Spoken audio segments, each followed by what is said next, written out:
Hello friends, welcome to my channel Ekta study centre Sulempur. आज हम लोग फिजिक्स में पढ़ेंगे वैद्युत द्विध्रुव तथा वैद्युत द्विध्रुव आघूर्ण, electric dipole and electric dipole moment. तो आप जानिए कि वैद्युत द्विध्रुव होता क्या है। वैद्युत द्विध्रुव, इलेक्ट्रिक डाइपोल, बहुत ही आसान है। आप सभी लोग याद किए होंगे ना? याद है किसी को? बोलो, डिफिनीशन बोलो वैद्युत द्विध्रुव की। आप सब लोग पढ़ना शुरू कर दिए हैं? याद नहीं करके आते हो? सब लोग घर से याद करके आया करो। चलो ठीक है। वैद्युत द्विध्रुव होता क्या है? वैद्युत द्विध्रुव वह निकाय है, क्या है? निकाय। निकाय मतलब होता है सिस्टम, है ना, समूह।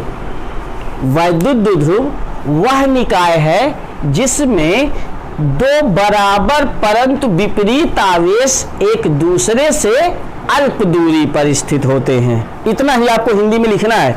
अगर आपसे कोई पूछे वैद्युत द्विध्रुव किसे कहते हैं, तो आप कह सकते हैं वैद्युत द्विध्रुव वह निकाय है जिसमें दो बराबर परंतु विपरीत प्रकार के आवेश एक दूसरे से अल्प दूरी पर स्थित। ठीक है, समझ गए वैद्युत द्विध्रुव क्या होता है? अब इसी में जोड़ दिया जाए थोड़ा सा, वैद्युत द्विध्रुव आघूर्ण क्या होता है, इलेक्ट्रिक डाइपोल मोमेंट क्या होता है। तो दोनों आवेशों में से किसी एक आवेश का परिमाण, सुन लो, इन दोनों आवेशों में से किसी एक आवेश का परिमाण और इनके बीच की अल्प दूरी के गुणनफल को वैद्युत द्विध्रुव का आघूर्ण कहते हैं।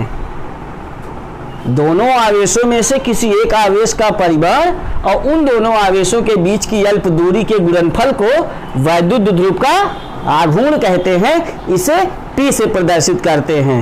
यह सदिश राशि है। इसकी दिशा सदैव ऋण आवेश से धन आवेश की ओर होती है। किसकी दिशा? वैद्युत द्विध्रुव आघूर्ण की दिशा।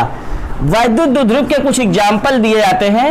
HCl, H2O, HBr, NH3, CH4 इत्यादि।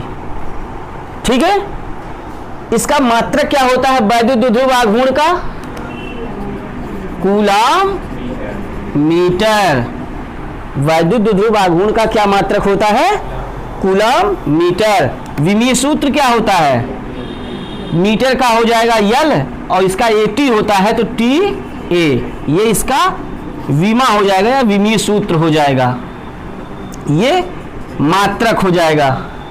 ठीक है, तो क्या वैद्युत द्विध्रुव समझ गए आप लोग? उसका आघूर्ण समझ गए? ये कहीं भी आएगा आगे के डेरिवेशन में तो हम उसे P लिख सकते हैं ना? ठीक है, इसकी दिशा किधर से किधर है, क्लियर है। चलो ठीक है, इतना आप लोग थोड़ा सा उसे नोट कर लीजिए, फिर नेक्स्ट हेडिंग आपको बताते हैं। देखिए आप लोग, वैद्युत द्विध्रुव के कारण वैद्युत क्षेत्र की तीव्रता दो स्थितियों में होती है। कितनी स्थितियों में? दो स्थितियों में, अक्षीय स्थिति और दूसरा निरक्षीय स्थिति, एक्सियल पोजीशन और अनएक्सियल पोजीशन। अक्षीय स्थिति में क्या होती है वैद्युत क्षेत्र की तीव्रता, इसी को हम लोग पहले समझेंगे। ये डेरिवेशन है, 5 नंबर में बोर्ड की परीक्षा में आता है आपका। ठीक है, तो आप तैयार करेंगे दोनों निगमन को। तो मैं पहले आपको पढ़ा रहा हूं कौन सी स्थिति? अक्षीय स्थिति। तो देखो बेटा, वैद्युत द्विध्रुव के कारण है, प्रश्न देख लो। तो सबसे पहले आप क्या बनाओगे? वैद्युत द्विध्रुव बनाओगे। ठीक है, माना एक वैद्युत द्विध्रुव AB है जो -Q और +Q आवेशों से मिलकर बना है, जिनके बीच की अल्प दूरी। Any problem? इतना तो आप हिंदी में बना के लिख ही सकते हो जितना चित्र बना है। माना एक वैद्युत द्विध्रुव AB है जो -Q + Q आवेशों से मिलकर बना है, जिनके बीच की अल्प दूरी 2L है। इस वैद्युत द्विध्रुव की अक्ष पर, अक्ष मतलब जो वैद्युत द्विध्रुव के दोनों आवेशों को मिलाने वाली रेखा से सीधे सीधे जा रही है, समांतर, पृथ्वी के समांतर जो होगी रेखा वही क्या होगी, अक्ष है। तो माना वैद्युत द्विध्रुव के अक्ष पर वैद्युत द्विध्रुव के मध्य बिंदु O से r दूरी पर एक बिंदु P है जिस पर वैद्युत क्षेत्र की तीव्रता ज्ञात करनी है। हिंदी में ऐसे लिखना है बना बना करके, ठीक है, इतनी बात समझ गए आप? कोई दिक्कत? तब बताओ आप, अगर यहां मध्य बिंदु O से r दूरी पर बिंदु P है, तो अगर ये 2l है, तो अगर ये मध्य बिंदु है तो ये दूरी कितनी हो जाएगी? और ये भी दूरी l हो जाएगी। बढ़िया है। तो अगर ये इतना r है और इतना l है, समझ लो, तो इतनी दूरी कितनी बचेगी? r माइनस, बढ़िया है। और इतना l है और इतना पूरा r है, तो यहां से दूरी कितनी बन जाएगी?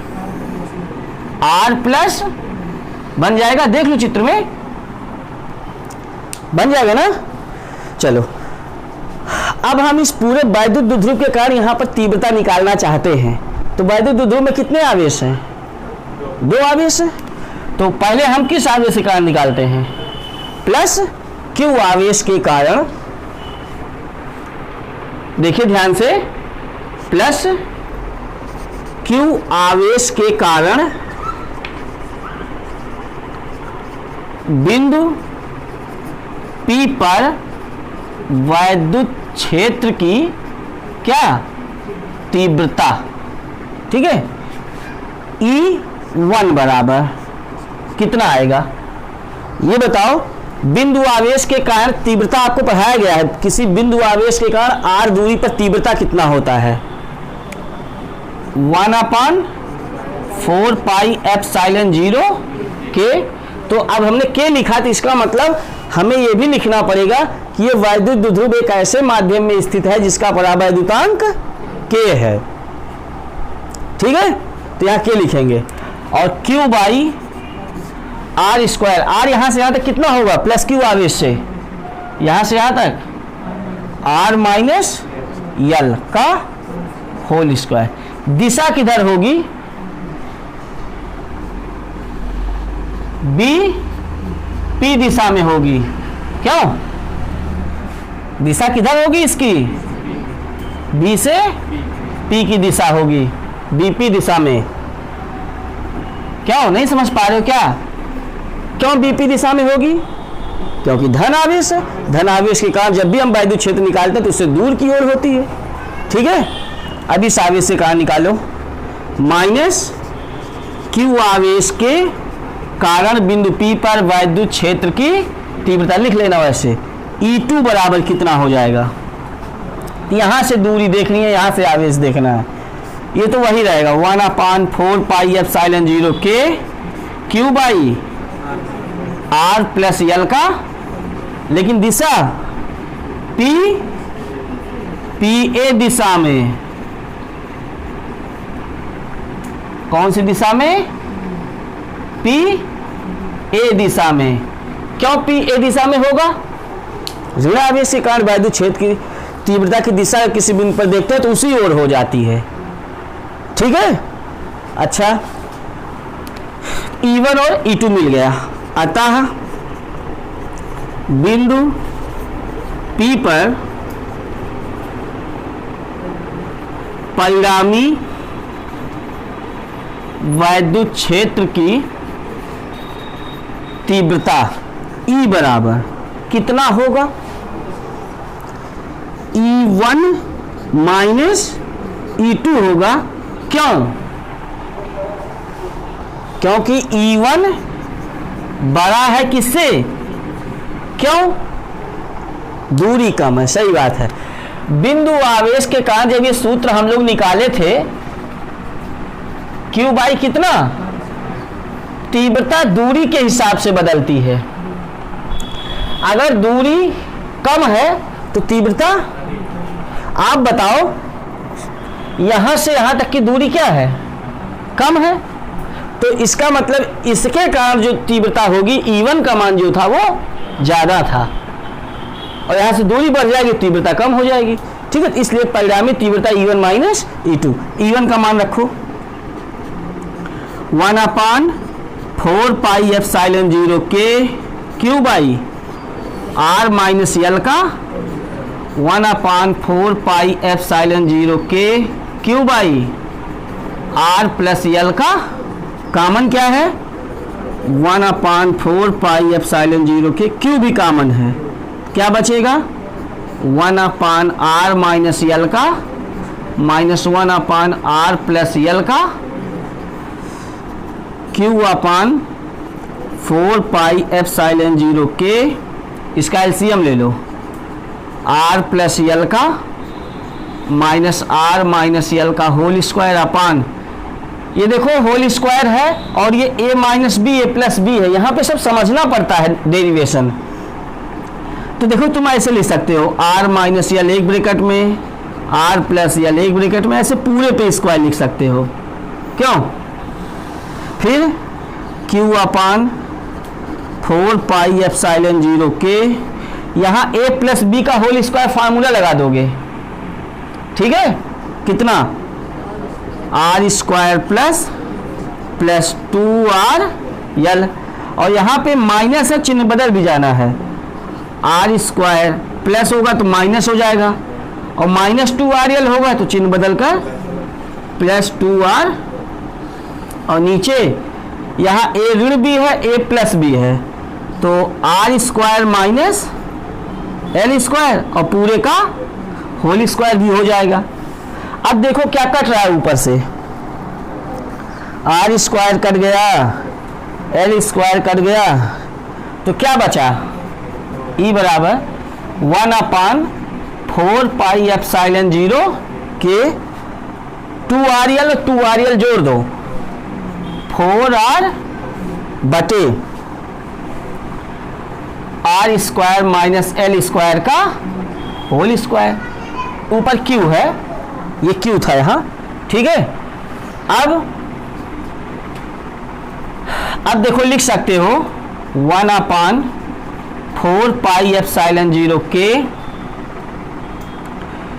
या एक चीज यहाँ पे और अभी करो, ये चूंकि L is less than R है कि नहीं, बताना जरा, ये L का मान R की तुलना में कम है कि नहीं है, बहुत कम है।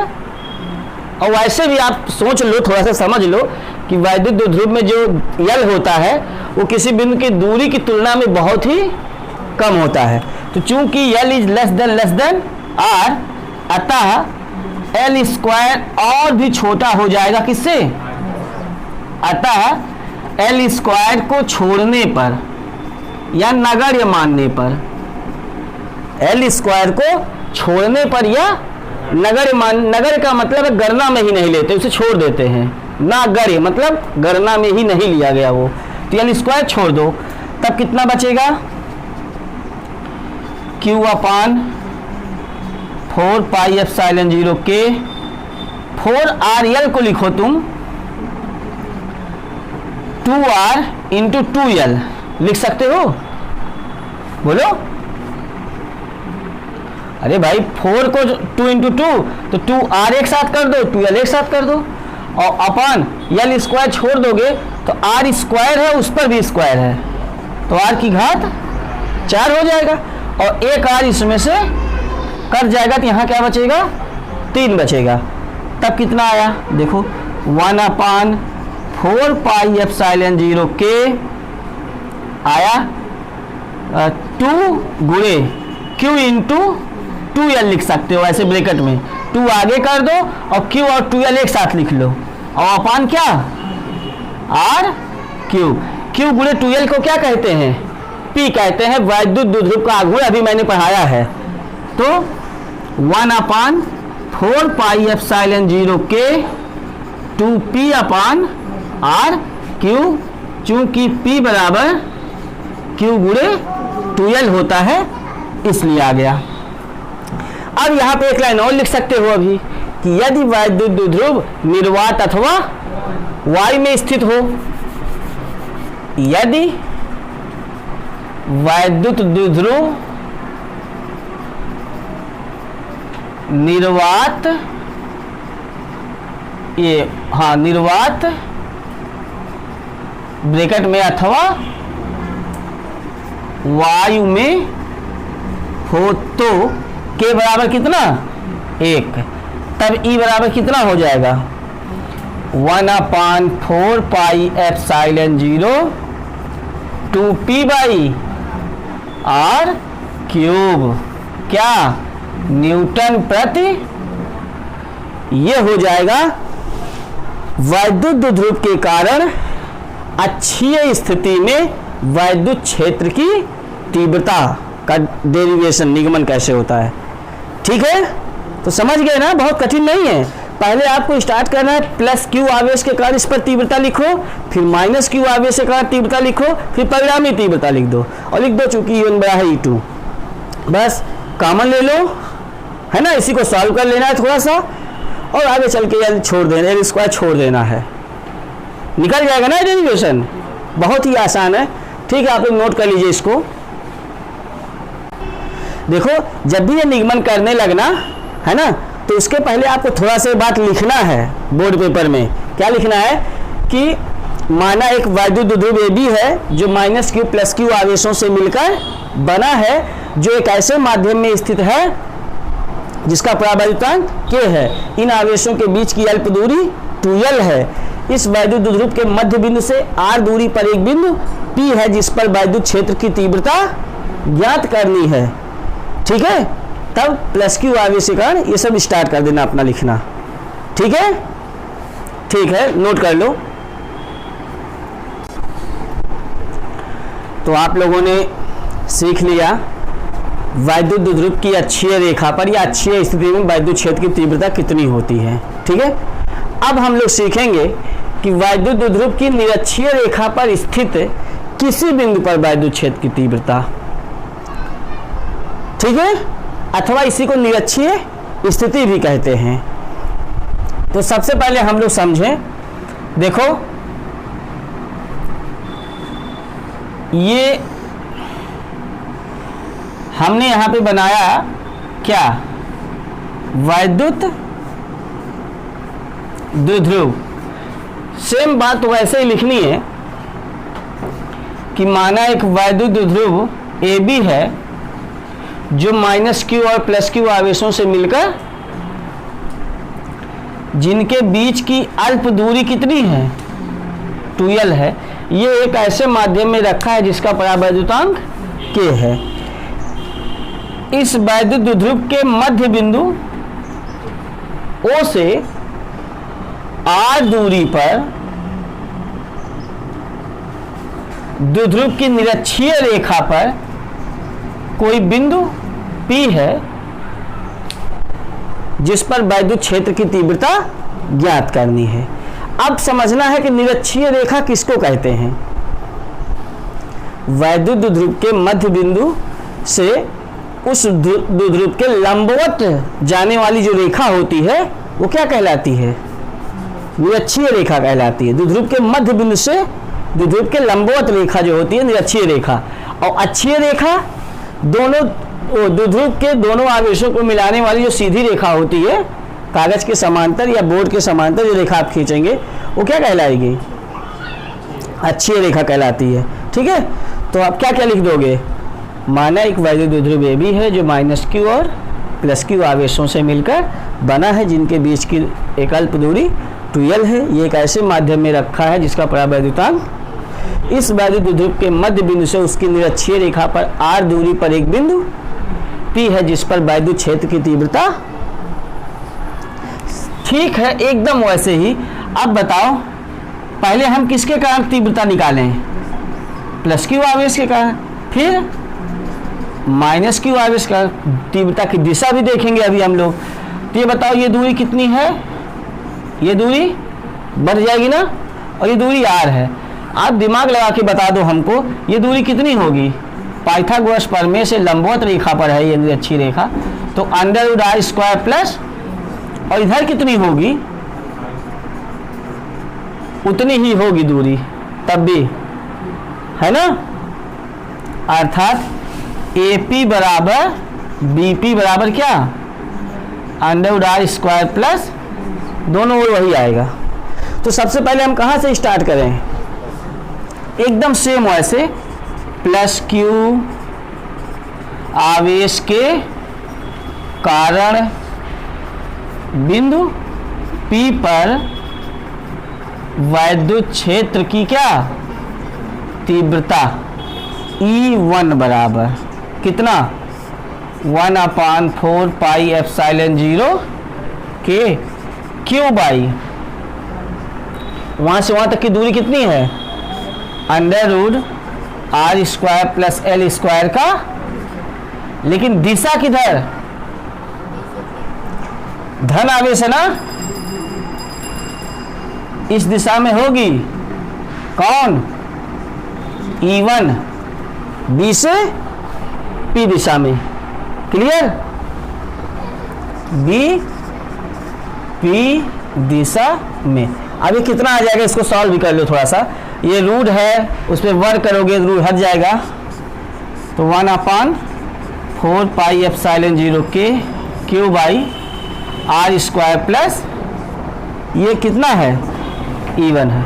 ठीक ऐसे ही माइनस Q आवेश के कारण बिंदु किस पर, P पर वैद्युत क्षेत्र की तीव्रता E2 बराबर कितना हो जाएगा,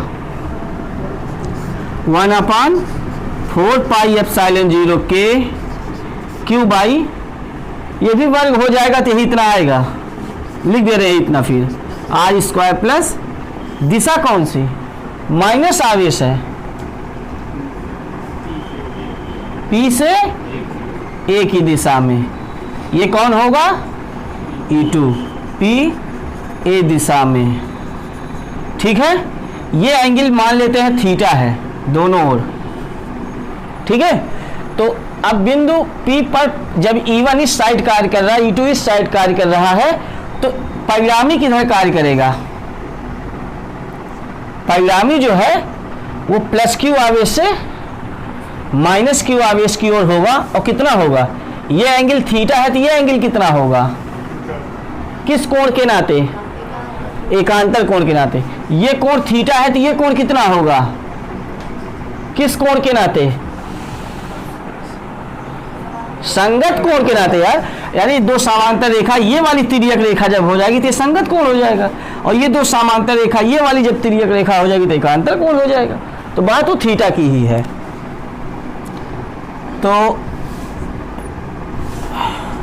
ये है परिणामी E का मान होगा कितना, देखो E1 का इसकी ओर कौन सा घटक आएगा, E1 cos थीटा आएगा, इस पे कौन सा घटक आएगा, जिधर थीटा होता है, आपको मैंने पढ़ाया था फिजिक्स में 11th में कि अगर कोई परिणामी है मान लो A और इधर है थीटा, तो इधर कौन सा घटक आएगा A का, A cos थीटा, और इधर क्यों, ये आपको पूरा आयत बना के समझाया गया है वहां पे, तो जिधर थीटा होता है उधर किसी परिणामी का कास कंपोनेंट आता है, ठीक है, और उसके परपेंडिकुलर उसके लंबवत उसका साइन कंपोनेंट जाता है, ठीक है। तो चलो यहाँ पे बताओ, इस E1 का तो कास आ जाएगा, ठीक है। अगर E2 को भी आप घटक में बांटोगे तो थीटा इधर है, तो इधर कौन सा घटक जाएगा, प्लस E2 cos थीटा, मतलब E1 का भी cos थीटा इधर आएगा और E2 का भी cos थीटा इधर आएगा, अर्थात दोनों जुड़ जाएगा, इसी पर आएगा। वो कौन सा होगा, वही परिणामी वैद्युत क्षेत्र की तीव्रता हो जाएगी। हम लिखेंगे अतः बिंदु P पर, अब कहने का मतलब अगर किसी को समझ में नहीं आया कोई थीटा कैसे हुआ, कैसे कास घटक इसके दोनों का आया, तो इसका मतलब उसको 11th की फिजिक्स का दूसरा चैप्टर जो सदिश था, तीसरा चैप्टर, उसको घटक नहीं याद है, घटक बांटना नहीं आता, 12th में चले आए पास होकर के, ठीक है। तो उसको जाके पहले सीखे, नहीं समझ में आता है तो मैंने बताया है, उसको याद कर लो डायरेक्ट, जिधर थीटा होता है किसी परिणामी का उधर कास घटक आता है। बस यही एक बात याद कर लो।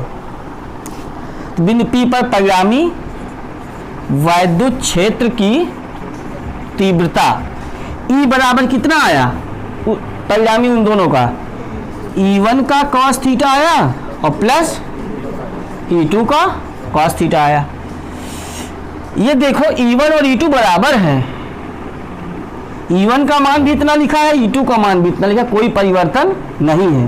परंतु E1 बराबर E2, इसलिए E बराबर जहां E1 है वहां क्या लिख दें, E2 cos theta plus E2 cos theta. हाँ, आप चाहते तो E2 के दर पे E1 भी लिख सकते थे, तो E1 cos theta plus E1 cos theta हो जाता 2E2 cos थीटा। आया इतना समझ में? तो E2 का मान रखो और चाहे 2E2 cos थीटा रहता है चाहे 2E1 cos थीटा है, तो दोनों का मान बराबर है, रख दो। चलो 2E2 का मान 1/4 pi epsilon 0 K Q by R square plus L square. cos theta का मान कितना होगा ये बताओ, cos थीटा का मान चाहे इस वाले त्रिभुज से ले लो चाहे इस वाले त्रिभुज से ले लो, कास्ट आधार बटे कर्ण, यल बटे इतना इधर भी निकलेगा और आधार बटे कर्ण इतना इधर भी निकलेगा। तो हम यही डायरेक्ट लिख देते हैं यल बटे under root R square plus L square. कहाँ से आया, यहाँ आगे लिख दीजिएगा, चूंकि cos थीटा का मान होता है वो यल बटे under root R square plus L square. क्या इतनी बात समझ में आई आपको? ठीक है, अब सब देखो Q भी आ गया और 2 है L है, यहाँ है, मिला लो उसको Q भी 2L को। तो E बराबर कितना निकल रहा है 1/4 पाई एप्सिलॉन 0 Q गुणे कितना 2L, ऊपर कर लो साथ साथ, Q और 2 आगे वाले 2L कर लो, और इसकी घात 1 है और इस पे घात 1/2 है, वर्गमूल का मतलब उसकी घात 1/2, तो इसकी घात 1 और 1/2 जोड़ोगे तो R square plus L square की घात 3/2 हो जाएगा। आपको पता होगा कि जब हम x गुणे x की घात 1/2 ऐसे गुणा करते हैं सेम तो इसकी घात जुड़ जाती है, 1 धन 1/2।